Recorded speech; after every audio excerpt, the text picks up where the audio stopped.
mari poso pokok posone cakep dosane entek. Tapi aja nglakoni dosa wani. Aja kaya kapok-kapok lombok masih pedes ya dipangan ae. Dan mudah-mudahan kita semua sadar kembali ke Idul Fitri, di mana kita kembali ke jati diri kita, yaitu orang yang suci, orang yang punya dosa, dan harus berbuat yang terbaik. Maka dari itu, setelah bulan Syawal kita mengikuti perintah Allah di dalam Al-Quran, karena kita sudah diampuni oleh Allah, maka kita harus mengejar ampunan Allah itu agar kita mendapat pahala surga yang luasnya itu seluas bumi dan langit. Di dalam Al-Quran disebutkan wasari'u ila magfiratin wa jannatin arduha as-samawati wal ard uiddat lil muttaqin. Hendaklah kamu bersegera kepada ampunan Allah dan kamu bersegera kepada surganya Allah yang luasnya seluas bumi dan langit. Uiddat lil muttaqin, yang itu akan diberikan kepada orang yang takwa. Jadi setelah puasa tingkatkan ketakwaan kita kepada Allah dengan menjalankan perintahnya dan menjauhi larangannya. Al-Muttaqin di ayat berikutnya disebutkan alladzina yunfikuna fis sarra'i wad dharra'i, yang disebut orang yang takwa, hendaknya bertakwa kepada Allah, yang akan diberikan surga yang luas itu, yaitu alladzina yunfikuna fis sarra'i wad dharra'i, yaitu orang-orang yang mampu berbuat amal baik, menginfakkan, mensedekahkan hartanya dikala dia banyak hartanya atau dalam keleluasaan hidupnya, wasarra'i, dan dikala dia bangkrut atau kesulitan dalam kehidupannya tetap ngasih sedekah berapapun banyaknya ya, sehingga dengan demikian dia selalu memberikan manfaat pada yang lainnya dengan memberikan sedekah hartanya. Ini orang yang muttaqin. Yang kedua, wal kadhiminal ghaidah, orang yang tak suka marah, menahan kemarahannya. Jadi orang yang suka marah itu titik-titik ngamuk, titik-titik ngelokno wong, itu tidak termasuk orang yang bertakwa. Ya, orang yang nanti oleh Allah tidak diberi surga itu. Ya, wong ngamukan itu gak oleh surga. Yang udah rugi, apalagi bacoan. Singalah bener ya. Nah, gak ngamukan ya, yang dikatakan orang takwa itu loman, gak ngamukan, wal afina 'anil nas, itu selalu memaafkan pada manusia itu sesamanya. Masih dilarani ya disepuro, nggak usah ngamuk, serahkan Gusti Allah, nanti sing balas ya Gusti Allah. Nah, tapi jadi sifat tiga orang ini susah ngomongnya enak ya. Orang itu senangnya, kalau di Indonesia itu senangnya menerima, bukan memberi. Padahal ada aturan Rasulullah, kita harus jadi orang yang selalu memberi. Al-yadul 'ulya khairun min yadis sufla, orang yang selalu memberi itu lebih baik dari orang yang menerima. Tadi gini ndak jaluk sumbangan maksa, gowo proposal, apalagi pada anggota dewan. Dari sini iki wis ditarget mau pilkada ya, mau pilek ya. Nih, kene risiko kudu kompak nanti ya. Itu kompak, ono dulu dhewe untuk didukung. Ya. Ini Pak Kapolsek bukan kampanye, gandane anak buah. Ya. Supaya nanti kita rukun, ya, karena rukun itu bagus ya. Jadi dengan selalu memberi itu dijanjikan nanti kebahagiaan hidup baik di dunia maupun di akhirat. Si kedua kakamuan, ini angin. pemane Arema titik-titik ngamuk demo, makanya pas ngamuk ya disku gak usah milok, karena ini lepas sapi milok si ngamukan gak usah, karena diancam oleh Allah tidak termasuk orang yang bertakwa kalau ngamukan. Wal afina annas, selalu memberi maaf ya, lewis ya wis kata tiapa nenek orang kecelakaan, apa yang terjadi itu yang sudah ya sudah, karena apa yang terjadi di kita ini di dunia maupun di kita ini semuanya itu kehendak Allah. Jadi muring-muring terhadap kejadian yang telah terjadi itu podo muring-muring sing dadekno urip, muring-muringnya nang Gusti Allah. Makanya nek bisa orang itu jadi yang tawakal, karena dalam Al-Quran surat Al-Baqarah itu disebutkan ma asaba min musibatin fil ardi wala fi anfusikum illa fi kitabim min qablu amnabraha.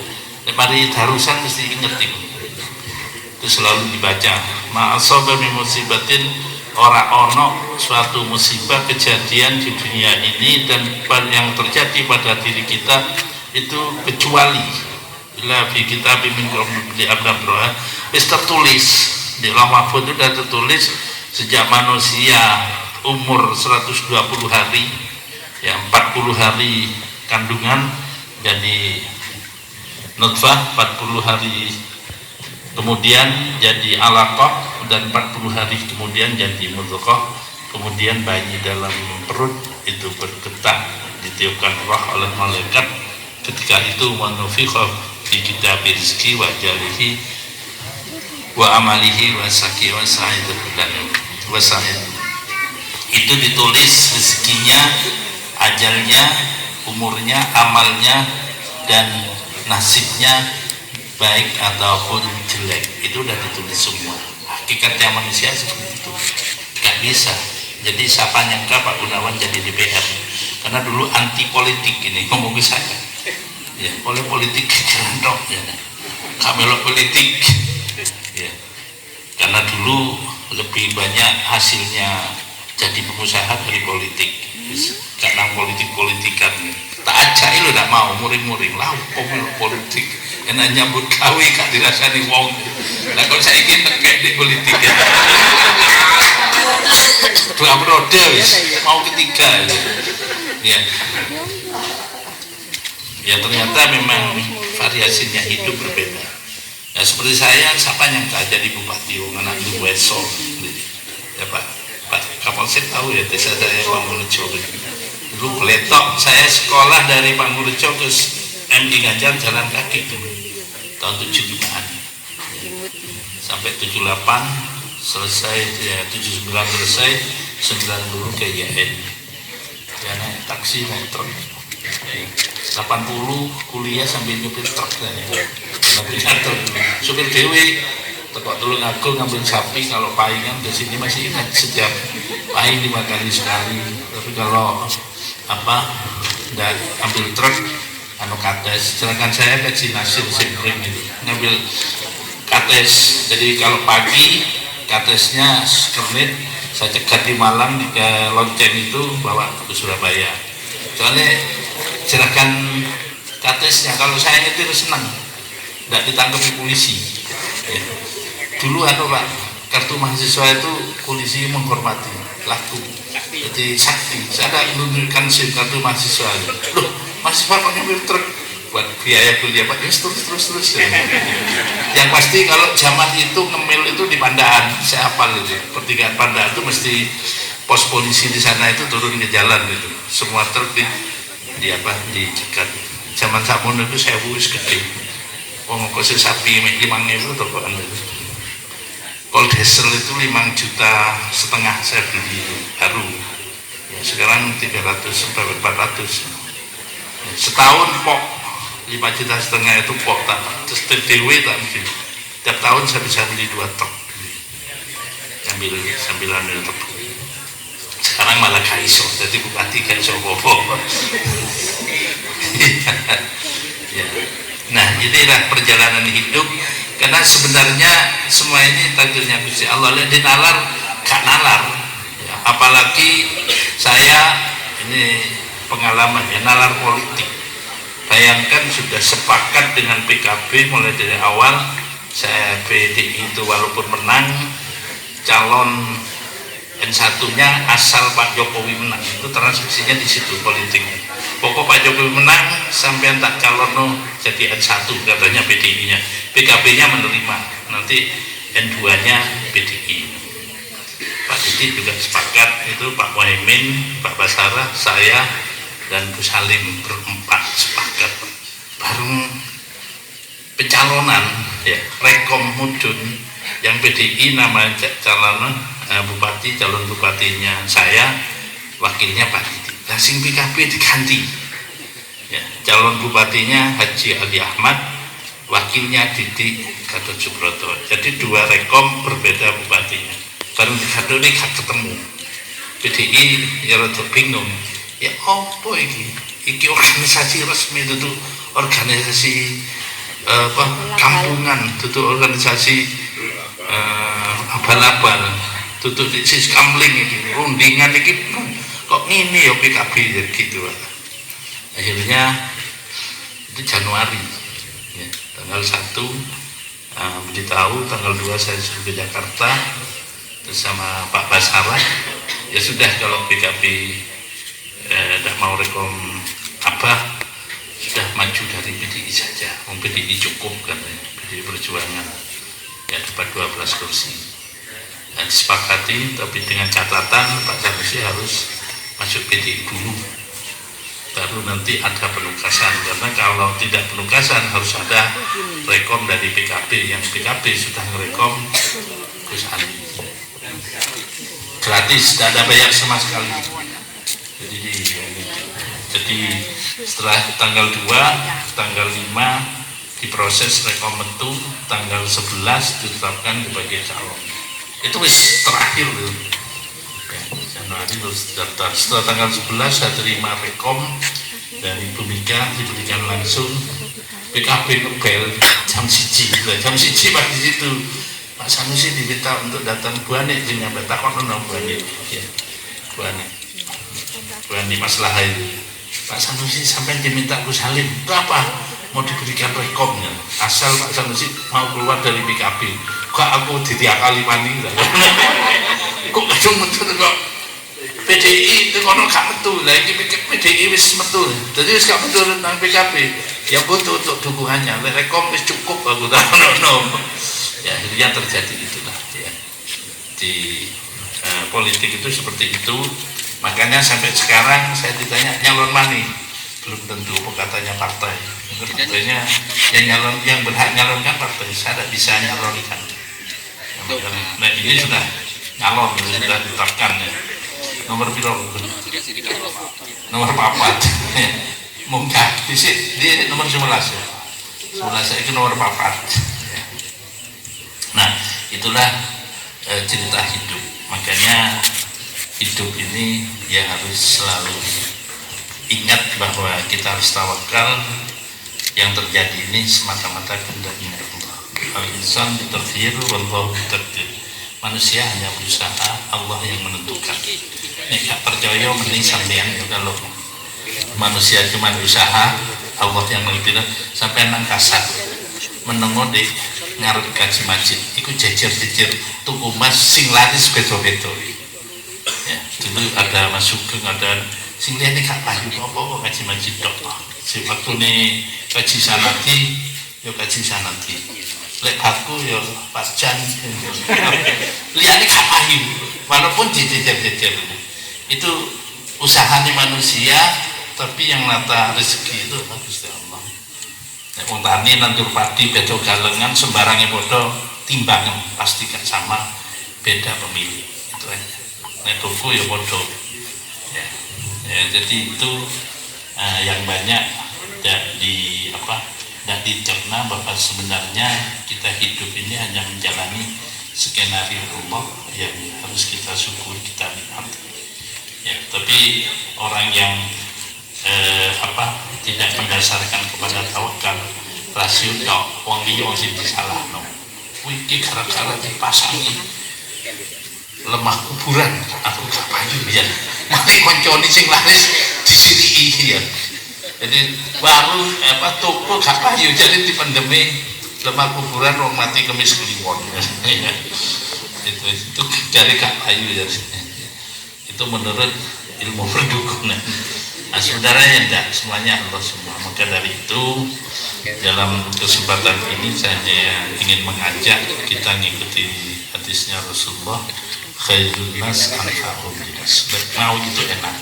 Sebaik-baiknya manusia itu yang mau memberikan manfaat pada manusia lainnya tanpa beda-beda iki Islam enggak, pokoknya wong membutuhkan bantuan dibantu, iki Islam enggak dibantu semua. Dan ajaran Allah Rasulullah itu hubungan di antara manusia itu tidak terbatas pada ayat Al-Quran tadi, wal afina linnas, memaafkan pada sesama manusianya. Manusia itu ya beda sembarangi, ya beda agama, beda ras, beda suku, beda bangsa, tapi ketika mempunyai salah pada kita terus dimanfaatkan. Khairun nas anfa'uhum linnas, sebaik-baiknya manusia yang memberi manfaat pada yang lain. Nah, Rasulullah disebutkan lagi manfaat itu yang diberikan ke manusia apa? Itu banyak, antara lain fa in kana lahu dumalin fatasaddaq bimalihi. Nek punya duit, punya harta, sedekahkan dengan hartanya sekecil apapun. Sehingga saya, oleh orang tua saya, oleh guru-guru saya, nek ono wong jaluk sekecil apapun kasih, jangan nolak orang yang minta-minta. Sehingga di weden-wedennya diceritakan jangan-jangan yang minta itu Nabi Jibril atau malaikat yang akan membawa rahmat, nyumbang saja.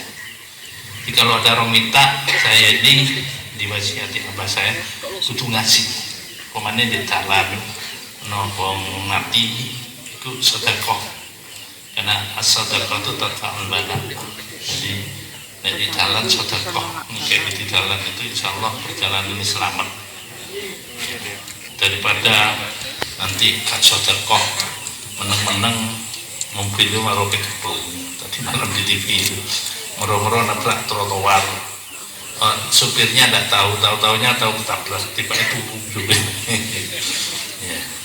Bis mandek kemarin di Cilacap di mana itu diparkir isi juga nyelonong dewi mlebu kali mati loro. Itu musibah namanya, dan itu tidak bisa dihindari ya. Nah, menghindari kita di as-sadaqah banget ngekei sedekah itu insya Allah selamat. Masih ketang rongewu ya, so kalau amal-amal dikai, nah amal-amal kalau bisa dipisui katutup bangun masjid tidak bisa, maling repotnya wong akeh. Ya, enggak, itu sebenarnya kalau kita kembali kepada jati diri kita, asal tidak mengganggu perjalanan, terus akan namun lewati selamat di amal-amal, ke amal insya Allah dalamnya selamat. Ya, ini sirkulasi dalam kehidupan kan itu jaminan Allah ya. Dan Allah ya, wa in kana lahu du'min fatasaddaq bimalihi wa in kana lahu du'min fatasaddaq bimalihi. Dia punya ilmu, Pak Yai, Pak Guru, ini sedekah dengan ilmunya kepada muridnya. Wa in kana lahu quwwatin fatasaddaq biwaqtihi. Nek punya kemampuan, punya tenaga, punya bakti, Pak Camat, Pak Ramil, Pak Kapolsek, ini punya kemampuan ngamano desa, ngamano masyarakat, ajarannya akeh gitu, ngamano taraweh, itu ajaran Rasulullah. Nah, nek sudah bisa begitu, maka terjadilah. Jadi DPR jasmasnya dikit masyarakat. Cuman Pak Gun ojo tintit ya. Dipotongin, disunati itu kan, itu bukan Gunawan. Pak Gunawan yang lain itu ada isu tintit. Tapi Pak Gunawan ini kadang-kadang bawahnya sih minta-minta. Itu ada yang seperti itu di selain Pak Gunawan. Kemarin mau dibuka di Polres tapi mungkin tidak jadi. Yang jasmas itu ada di medsos sudah keluar di online-nya itu sudah keluar, ada salah satu anggota DPR RI itu bantuan yang PIT-nya itu dipotong dulu ya, itu zamannya ada amanah. Nah, amanah ya berikan padanya dan usah motong akhirnya. Nah, kalau bisa begitu yang bupati kebijakannya untuk yang banyak ke masyarakat memang ini kewawakan dana sosial banyak sobaki masjid 15 juta ya sekarang per masjid ya, 15. Nah, pondoknya 25 pondok pesantren kita bagikan semua dapat bagiannya. Nah, itu kalau punya jabatan gunakan untuk manfaat. Nah, dengan begitu maka Allah akan menurunkan ya innallaha fi 'aunil 'abdi ma damal 'abdu fi. Allah akan membantu orang yang selalu bantu orang lain. Ini manfaatnya. Nanti orang yang selalu bantu orang itu ketika kesulitan Allah yang membantu. Buktikan pasti dibalas oleh Allah ketika kita butuhkan, maka ada pertolongan dari orang lain yang memang itu kehendak Allah. Tidak akan pernah kesulitan orang yang selalu bantu orang lain. Nah, karena itu kuncinya itu al-ittihadu asasun najah. Itu bersatu itu adalah kunci kebahagiaan. Jadi orang yang selalu bersatu ya, bersama rizku itu jadi kompak ya, jadi kompak bersatu rizku itu ada nilainya. Tapi lewat sudah rizku berpecah belah, ini risiko jadi dilecehkan, tidak disegani orang. Maka orang yang selalu untuk berbuat yang terbaik itu akan mendapat menggoyai di surah romo surah